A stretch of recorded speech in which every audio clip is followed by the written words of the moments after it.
এখন শীতকাল, চারিদিক খুব ঠান্ডা। তাই গ্রামের মানুষজন এই সময় বাড়ির বাইরে থাকে না। আর এত কুয়াশা পড়েছে চারিদিক যে ঠিকমতো কিছু দেখাও যাচ্ছে না। এটা হচ্ছে হরিদার চায়ের দোকান। হরিদাও অনেক ভালো চা বানায়। প্রতিদিন সন্ধ্যাবেলা এখানে ভালো আড্ডা জমে। চারিদিক শুনশান নীরবতা হয়ে আছে। মাঝে মাঝে কোথা থেকে জানি ভেসে আসছে শিয়ালের ডাক।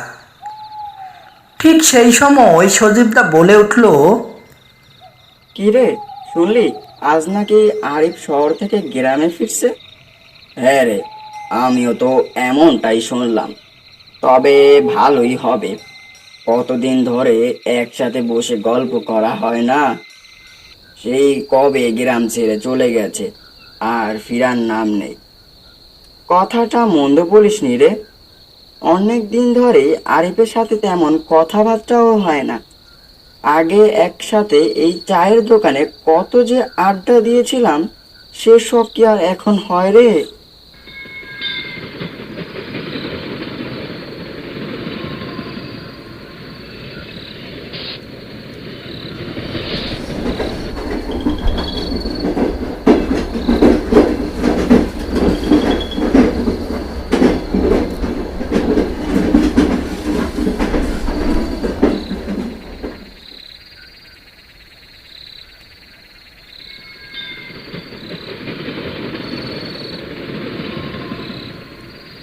প্রায় 6 ঘন্টা পর আমি মাস্টারপাড়া রেল স্টেশনে পৌঁছালাম।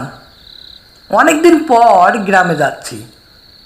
দেখলাম মাস্টারপাড়া রেল স্টেশনটা আগের মতো পড়ে আছে। এতদিনেও কোনো উন্নতি হয়নি এই স্টেশনটির। এখন ঘড়িতে বাজে প্রায় 11টা। মনে মনে ভাবলাম যে এখান থেকে একটা টোটো ধরে গ্রামে পৌঁছাবো। এভাবে বেশ অনেকক্ষণ হয়ে গেল। টোটো বা ভ্যান কিছুই পেলাম না। তারপর আমি হাঁটতে শুরু করলাম।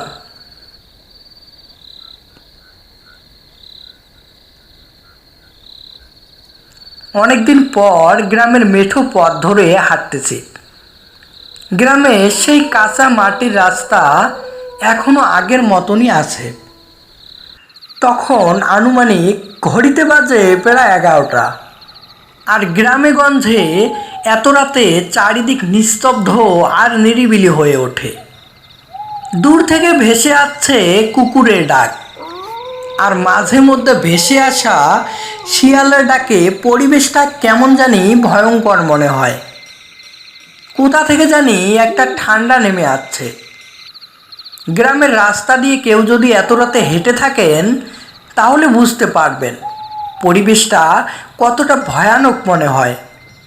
তাছাড়া আমি যে রাস্তা দিয়ে যাচ্ছিলাম সেই রাস্তার সামনে একটা বাঁশঝাড় আছে। আর সে বাঁশঝাড় নিয়ে গ্রামে অনেক আকতা কুকতার রটনা আছে। একটা কথা মনে রাখবেন, যদি কিছু ঘটে তাহলেই সেটা রটে। হয়তো এমন কিছু সত্যি আছে এই রাস্তায়। আমি হাঁটতে হাঁটতে যখন বাঁশঝাড় তলায় আসলাম, ঠিক তখনই কেমন একটা কান্নার আওয়াজ শুনতে পেলাম। কান্নার আওয়াজটা শুনে মনে হচ্ছে মাটির নিচ থেকে আসছে। হঠাৎ এমন কান্নার আওয়াজ শুনে আমি অনেক ভয় পেয়ে গেলাম। এই অন্ধকার রাত, তার উপর আমি একা, কিন্তু কান্নার আওয়াজটা একবারই শুনতে পেলাম। তারপর আমি ভাবলাম যে এটা হয়তো আমার মনের ভুল। এত রাতে এই জঙ্গলে কে এসে আবার কান্না করবে। তারপর আমি আবার হাঁটতে শুরু করলাম।